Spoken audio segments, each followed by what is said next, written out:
This video is about my recent trip to South Korea and some of the amazing sights, sounds, foods, and culture that I experienced there. I'll also go into a little bit of the history of South Korea to give you some more context of the places that I visited. South Korea, officially the Republic of Korea, is a country in East Asia. It's in the Korean Peninsula and borders North Korea along the Korean Demilitarized Zone at the 38th parallel. It has a land border with China and Russia, and the country's western border is formed by the Yellow Sea, and its eastern border is defined by the Sea of Japan. It has a population of 52 million, and Seoul is the capital. Other major cities include Busan, Daegu, and Incheon. South Korea is a member of the UN, WTO, OECD, and G20. It's a founding member of APEC and the East Asia Summit, and it's the fourth largest Asian economy and the world's 14th largest economy, as we see here on the top table. A little bit of the history of South Korea. The three kingdoms of Korea, the Goguryeo, Baekje, and Silla, merged in 562 until only the smaller states merged until by 562, only these three remained. And the Korean peoples would be defined by these three kingdoms. There was another period after that called the Unified Silla Kingdom. It was considered to be the first unified kingdom of the Korean people. Silla was one of the three kingdoms of Korea. In the 7th century, a Silla-Tang alliance conquered the Baekje, and in the Baekje-Tang War, the unified Silla Kingdom lasted for 267 years until, under King Gyeosum, it fell to Goryeo in 936. The Goryeo state was then formed. It was the first state to really unify the Korean people under the Emperor Taejo of Korea in 936. During the Goryeo period, the individual entities of Goguryeo, Baekje, and Silla were successfully merged into a single entity that would become the basis of modern-day Korea. And then that was followed by the Joseon Dynasty, which was a dynastic kingdom of Korea that existed for 505 years. It was founded by King Taejo of Joseon in July 1392 and replaced by the Korean Empire in October 1897. These would then become the Taehan Minguk, or the Republic of Korea. Of course, the Korean War, which lasted from 1950 to 1953, was a major influence that changed the Korean Peninsula. At the end of World War II, the Korean Peninsula was occupied by U.S. forces in the south and the Soviet Union forces in the north, effectively dividing the nation in two at the 38th parallel. In 1948, two nations formed: the Communist Democratic People's Republic of Korea, or North Korea, and the Republic of Korea, or South Korea. And fighting went back and forth. In June 1950, North Korea invaded South Korea in an attempt to seize its territory, and the United Nations, led by the United States, intervened on the side of South Koreans, and Seoul changed places 4 times. So we can see here some of the timelines and some of the major events that happened. Picture of the invasion and the 1951 offensive into South Korea. Here we see a map on the left, which shows Seoul and its 25 districts. Seoul is the capital of South Korea. It has its own flag. With 26 million people living in that metropolitan area, roughly half of the population of South Korea live in the Seoul capital area. Seoul is the 9th most populous metropolitan area in the world, and Seoul is the 4th largest metropolitan economy, trailing only Tokyo, New York City, and Los Angeles. And from 1960 to 1985, South Korea is one of the 4 Asian flying tigers with miraculous economic growth. Seoul was founded by the Baekje people in 18 BC, which is one of the 3 kingdoms in Korea. It was the capital during the Joseon period. In the early 20th century, Seoul was occupied by the Japanese Empire and renamed Joseon. During the Korean War in 1953, Seoul changed hands 4 times in a conflict left the city mostly in ruins.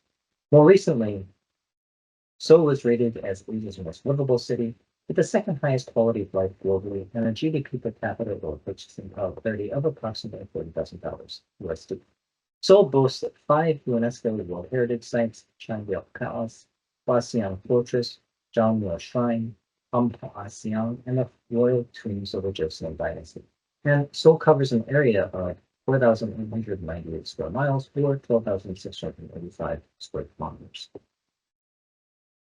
The Korean alphabet known as Hangul in South Korea and Choseon in North Korea is depicted here. It's the modern writing system for the Korean language. It is an alphabetic system which uses symbols that directly map the phonetic sounds, just like the English alphabet. The letters for the 5 basic consonants reflect the shape of the speech organs used to pronounce them, and they are systematically modified with particular phonetic features. The vowel letters are systematically modified for related sounds, making Hangul a featural writing system.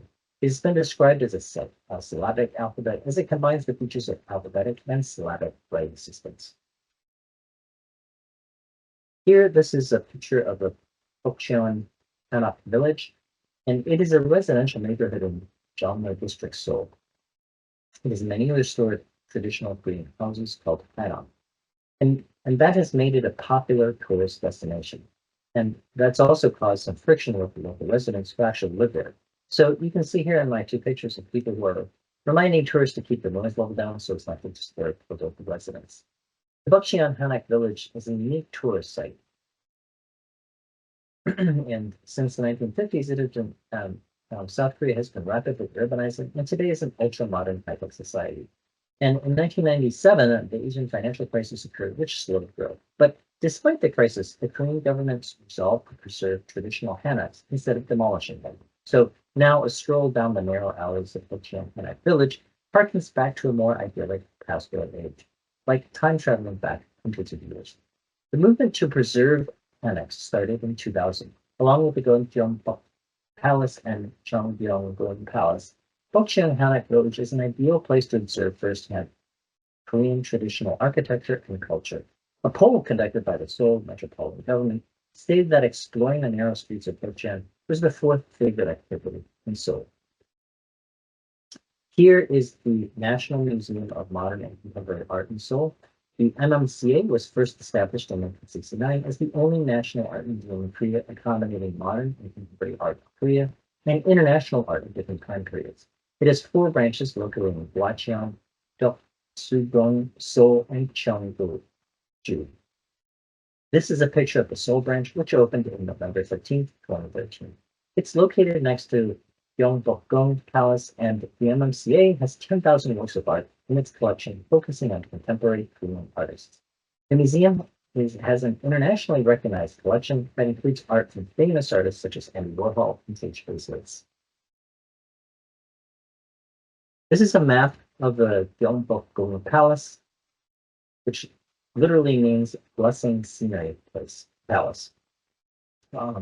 It's known as the GyeongBokGung Palace and was the main royal palace of the Joseon Dynasty. It was built in 1395, and again, it's the largest of 5 grand palaces built by the Joseon Dynasty. GyeongBokGung served as the home of the royal family and the seat of government. GyeongBokGung served as the main palace of the Joseon Dynasty until it was destroyed by a fire in the Incheon War and abandoned for 2 centuries. However, in the 19th century, all of the palace's 7,700 rooms were restored under the leadership of Prince Regent Joseon during the reign of King Gojong. Some 500 buildings were restored on a site over 40 hectares. The ancient Korean architectural designs used to restore it with the appearance it had during Joseon royal court. In the early 20th century, much of the palace was systematically destroyed by Imperial Japan during its occupation of Korea. On January 21st, 1963, it was designated as a key cultural site. Since the 1990s, the walled palace complex is gradually being restored to its original form. It also houses the National Palace Museum and the National Folk Museum within the premises of the complex. So we see here a view of one of the areas of the GwangTongGwan Palace.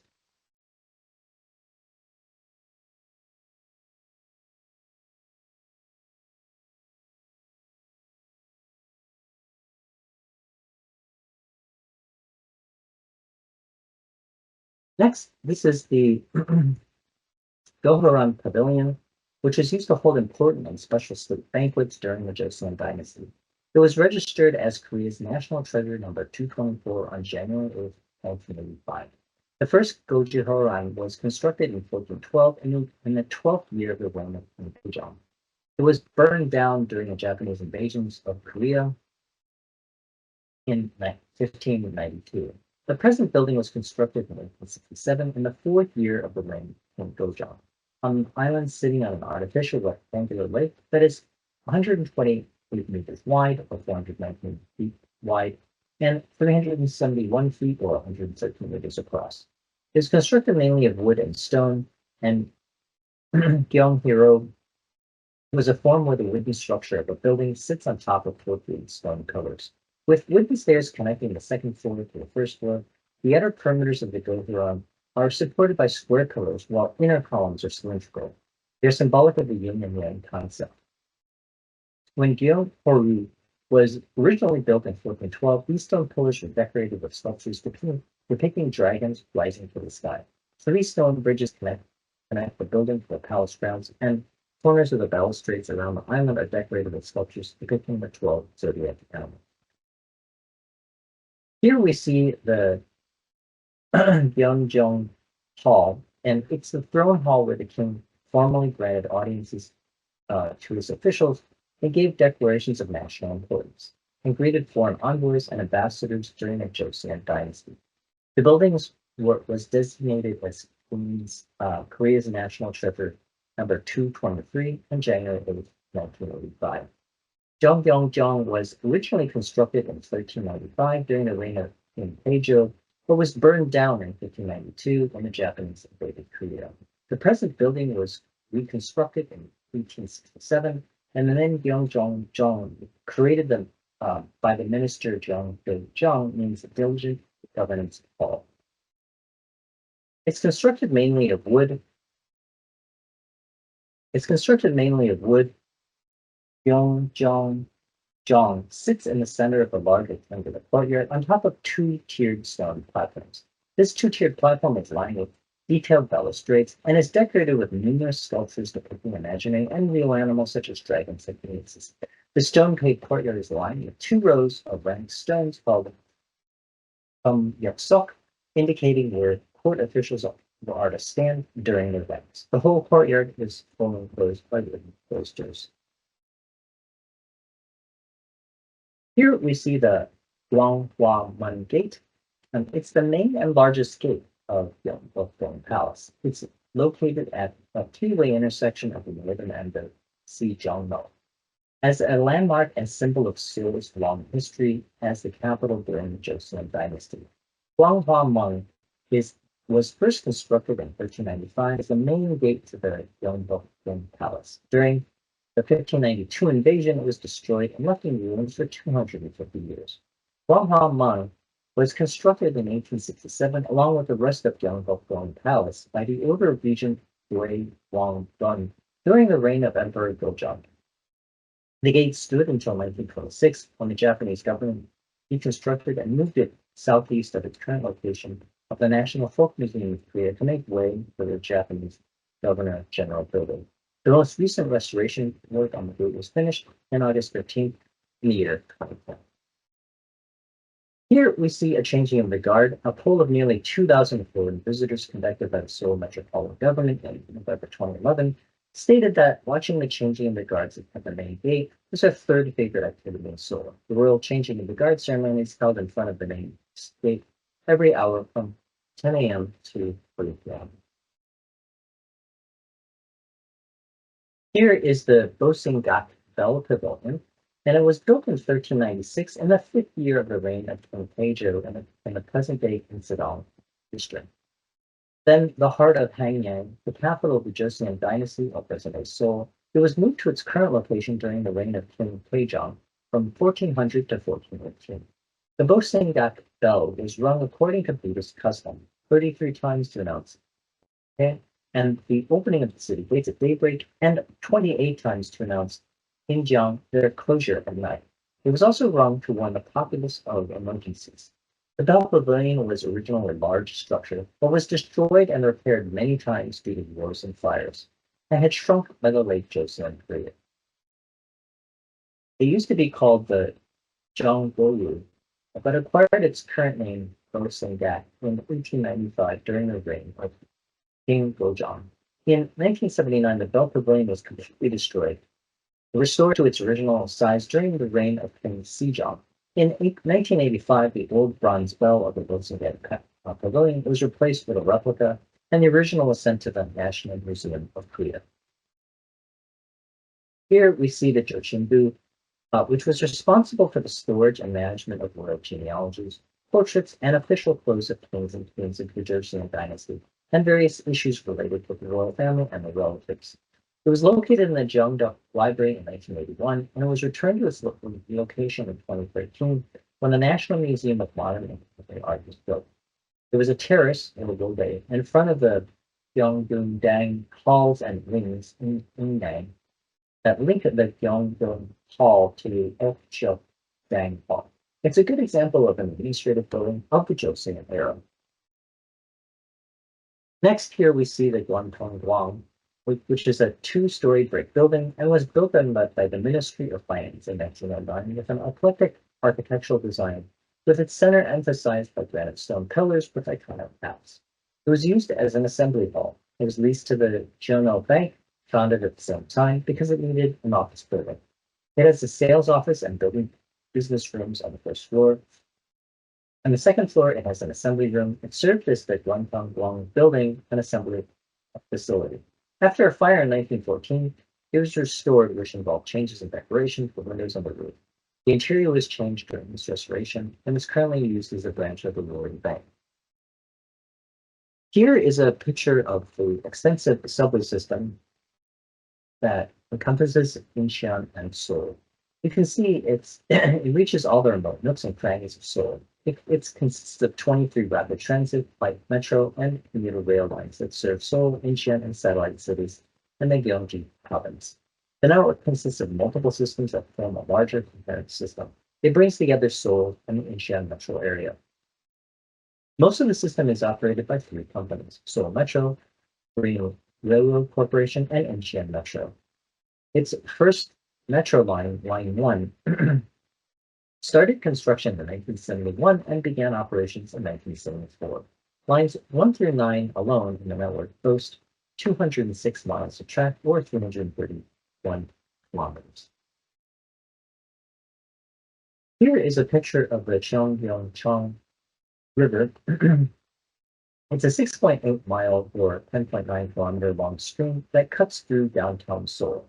It's a natural stream sourced from the Suseong-dong Valley in Gyeongsang.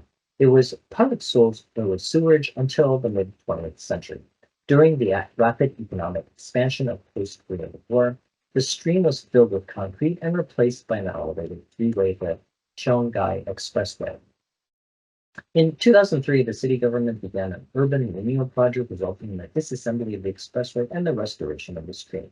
This was completed in 2005 at a cost of over 386 billion won, or $281 million US dollars. It is popular among residents and tourists alike.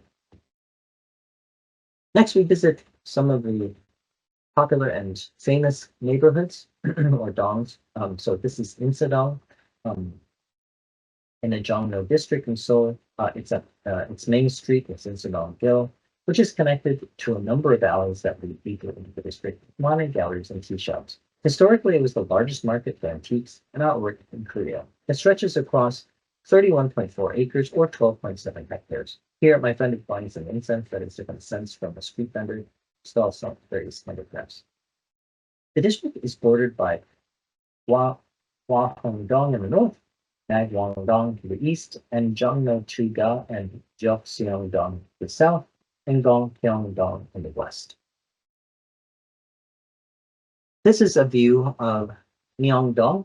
Myeong-dong is in the Jeong district of Seoul, and it is known for one of Seoul's main shopping, parade route, and tourism districts. In 2023, Myeong-dong was listed as the 9th most expensive shopping street in the world. This is another picture of Myeong-dong, and the area is known for two historically significant sites, namely the Myeong-dong Cathedral and the Myeong-dong Theater. Performances at the Myeong-dong Manco Theater are popular, and it covers an area of of 1 square kilometer and has a population of 3,109 people.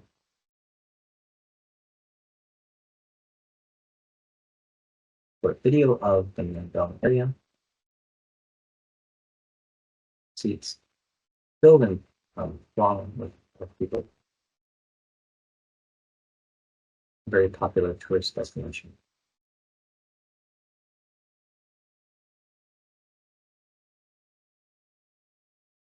Next, we'll focus our attention on some of the foods in South Korea that I experienced.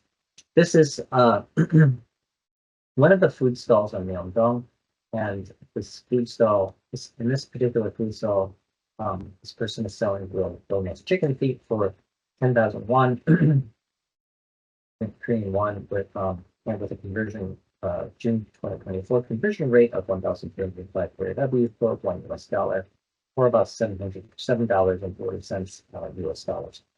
There were many food stalls selling baked cheese, fruit cups, sausage corn dogs, egg bread, kebabs, handmade pomegranate juice, fried seaweed rolls, kimbap, kimchi pancakes, and here we see a stall selling grilled